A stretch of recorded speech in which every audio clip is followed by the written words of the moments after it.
This is the Impunity Observer podcast. Fergus Hodgson, your host. Thank you for tuning in. If you'd like our archives, please go to impunityobserver.com/podcast. We have Ryan Berg today. He is with the Center for Strategic and International Studies. He's a senior fellow with them.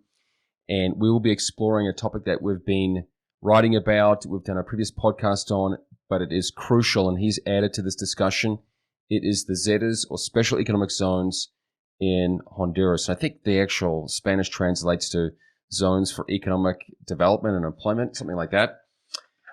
And so, he's a senior fellow with the Americas Program and the head of the Future of Venezuela Initiative at CSIS. Now, Ryan, this topic maybe is a little bit outside your wheelhouse. Why did you take the time to prepare this article, which is titled "The Geopolitics of Honduras' Special Economic Zones"? It's a lengthy piece. So why did you devote your time to this? Why did you give it your attention? Well, thanks for having me on. I think that the topic is pretty soundly in the wheelhouse of the CSIS Americas program, because one of the pillars of our program is, of course, bringing greater economic development and prosperity to the region. And we've had a project now for a while looking at special economic zones of all types across the region, ZEDEs only being one specific type, a very specific type that, of course, devolves quite a bit of autonomy down to the local level in Honduras. But we've been looking at special economic zones of all types across the region as potential hubs for bringing more Western-oriented capital into the region, greater investment flows, nearshoring, getting to the root causes of migration, all of the ways in which SEZs actually intersect with the development agenda in the Americas. And that's sort of very much in the wheelhouse of CSIS Americas. This piece in particular looks at the ZEDEs from a geopolitical perspective, because we think that there's a very interesting argument to be made for how ZEDEs and how SEZs more broadly can be used to further bilateral relations and economic development agenda in the Americas, and in particular to ward off what I would consider to be corrosive Chinese influence in Central America and some of the countries that are the sort of last to recognize Taiwan in the region, and where there's a really intense Chinese focus on tethering those countries more closely to the PRC and eventually getting them to flip diplomatic recognition. And so I think SEZs and ZEDEs play into that entire geopolitical agenda. Yeah, that's the unique angle you brought with this article. That I've been following the ZEDEs since 2013, since the beginning, basically, and I never really thought of it as a geopolitical lever, perhaps. Why is it such a lever, and why can other regimes not use it? So why can't the Chinese use ZEDEs to their favor also? Well, the Chinese are bringing their version of special economic zones to Central America. And one of the things we do in the piece, which was co-authored by a senior associate at CSIS named Evan Ellis, Evan and I write that the Chinese, for example, in El Salvador, are bringing their own version of SEZs to the region. It basically means carving out a significant chunk of territory, making it a special zone for China, and making it more or less exclusive for Chinese state-owned enterprises to operate within that zone, which of course brings quite a bit of benefit for current ruling elites, but it's questionable how much benefit it brings to countries in the long run. And so using El Salvador as sort of a cautionary tale, we look at SEZs and at ZEDEs as a potential response to this trend in the region and say, hey, there's something here, in the sense that ZEDEs and SEZs done the right way are about rule of law, they're about transparency, they're about bringing higher standards for development and international investment than a lot of these Chinese-led zones. And so insofar as you can use these as zones that can catalyze or accelerate Western-oriented capital flows into Central America, we think you can ward off some of the more predatory financial flows that might be coming out of the PRC, and some of the desire, perhaps on the part of ruling elites in certain countries in the region, to go with the PRC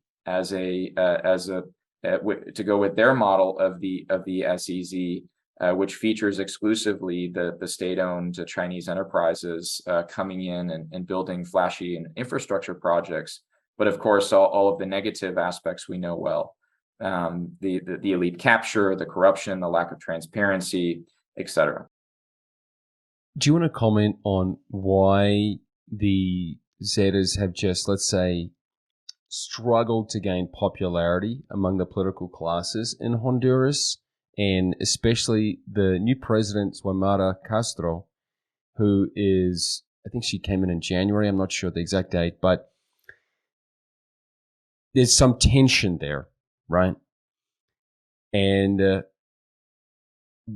why do you think they have used such, let's say, harsh rhetoric against the ZEDEs when, as you say, it seems, at least on face, such a wonderful opportunity to bring in foreign capital for Honduras?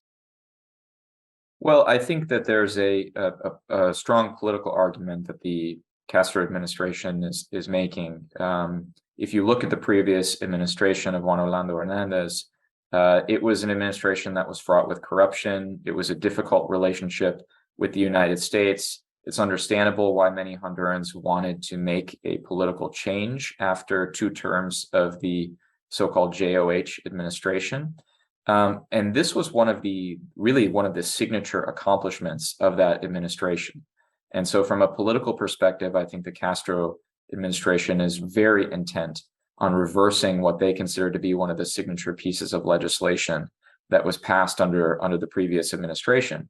The problem with that is it threatens to undermine some of the contractual and legal guarantees that were made to international investors under the prior administration. So irrespective of what you think about JOH, his involvement in corruption and potential drug trafficking, of course, we all know he was extradited to the United States on charges. His brother has already been convicted on similar charges in a U.S. court.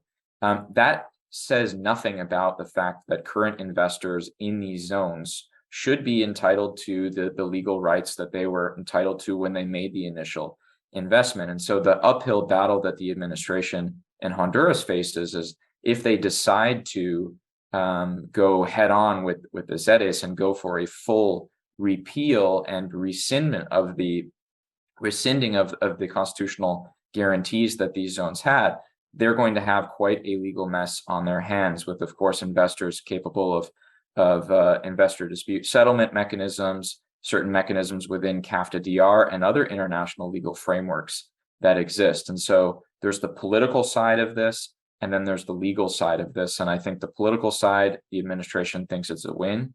The legal side is pretty messy when you look at the landscape. Yeah, that is one of the problems, that this policy, or the ZEDEs program, has become so closely associated with Juan Orlando Hernandez. So naturally, as you said, whether it's a good or bad policy, people don't want to be associated with him. Now, let's say someone reads this and says, this is just, I agree with you, Ryan, you're onto it. What can U.S. policymakers do to, let's say,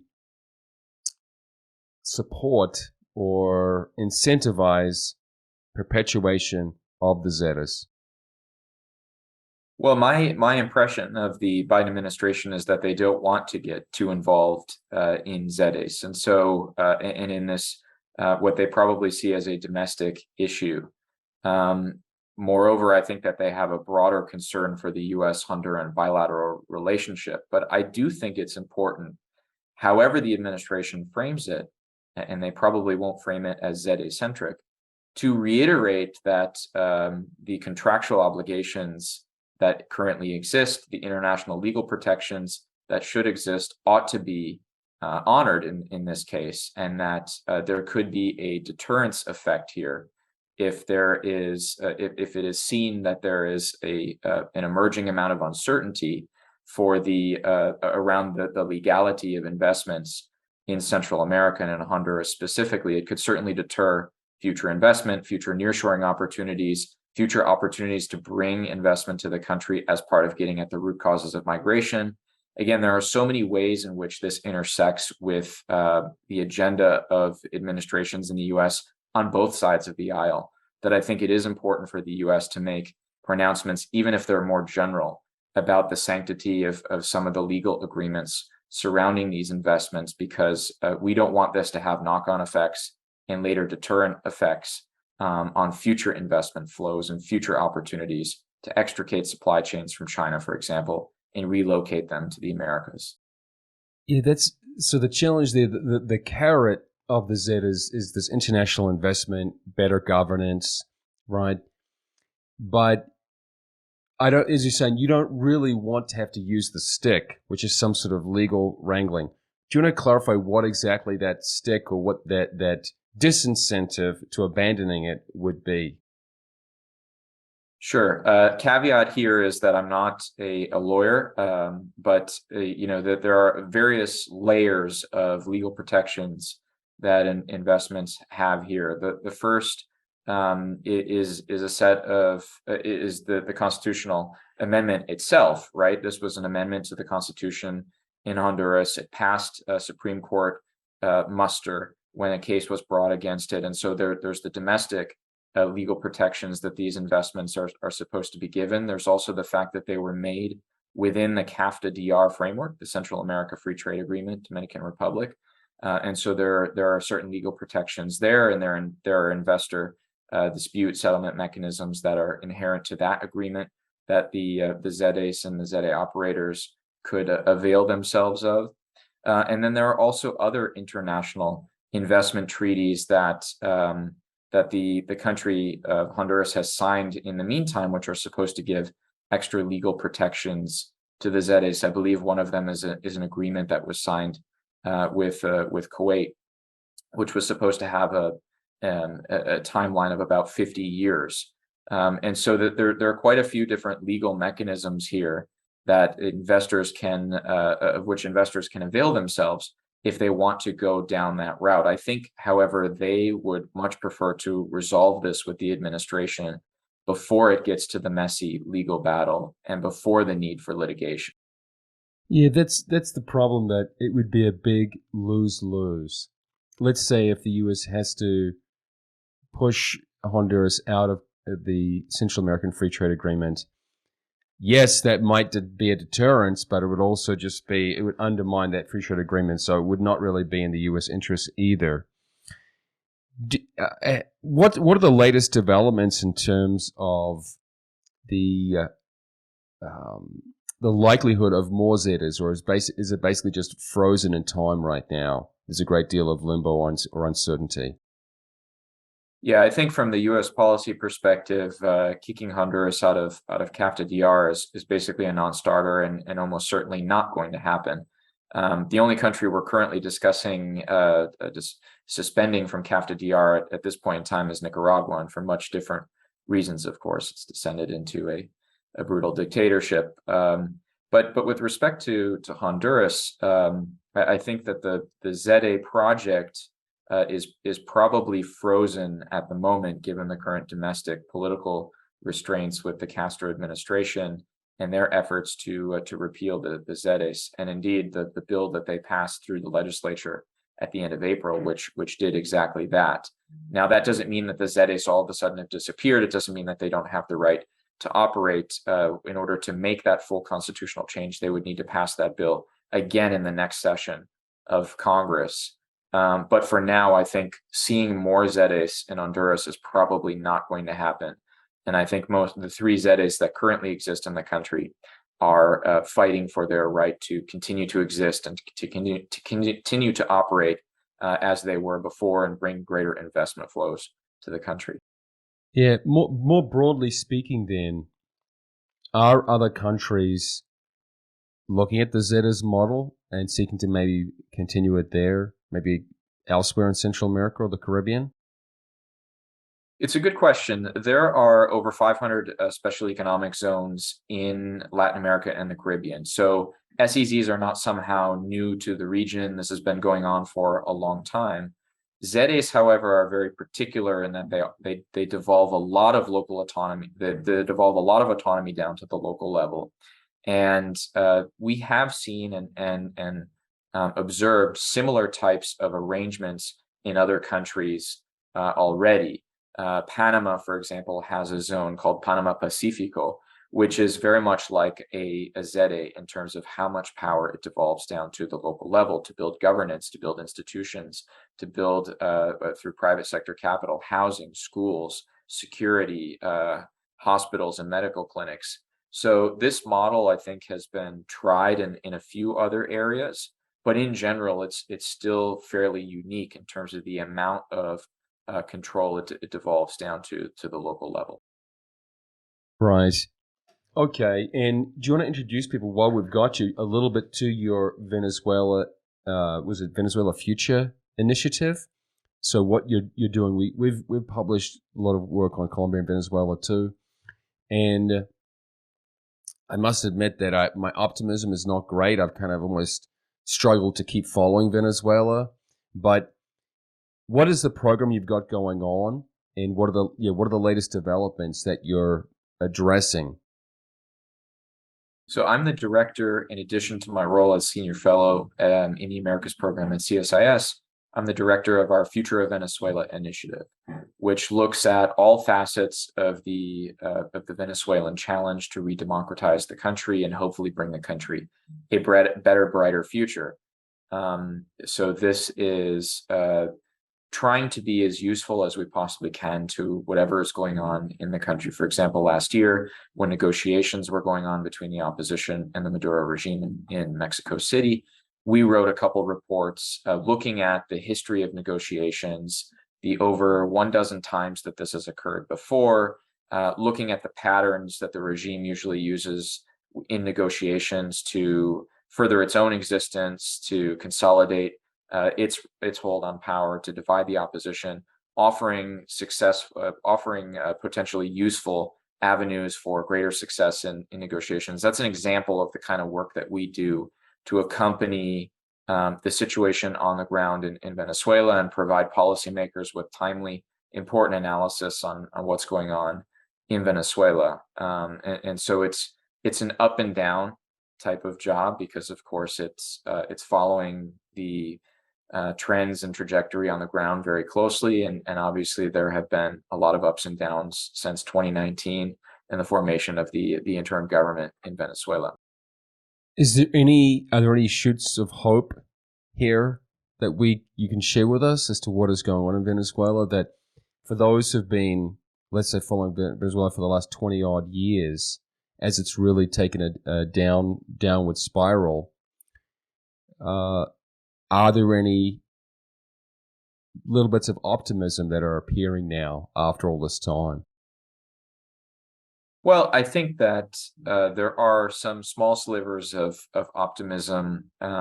First is just the acknowledgement that no dictatorship lasts forever. And so at some point, there's going to be a crack, a significant enough schism within the ruling Chavista elite that there will be opportunities even greater than the ones that existed in 2018, 19, and 2020 for the opposition to make deeper, more lasting change.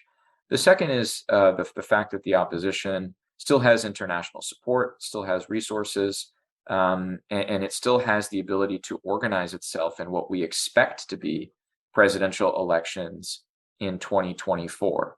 Now, that's a big if. It's a lot of sets of hypotheticals and questions, but there is an election on the horizon where there could be change, there could be a credible alternative presented, and it's up to the opposition to organize themselves to have what they're calling internal primaries so that they actually select their candidate to face Maduro in a democratic manner, much different than what we'll see out of the regime itself.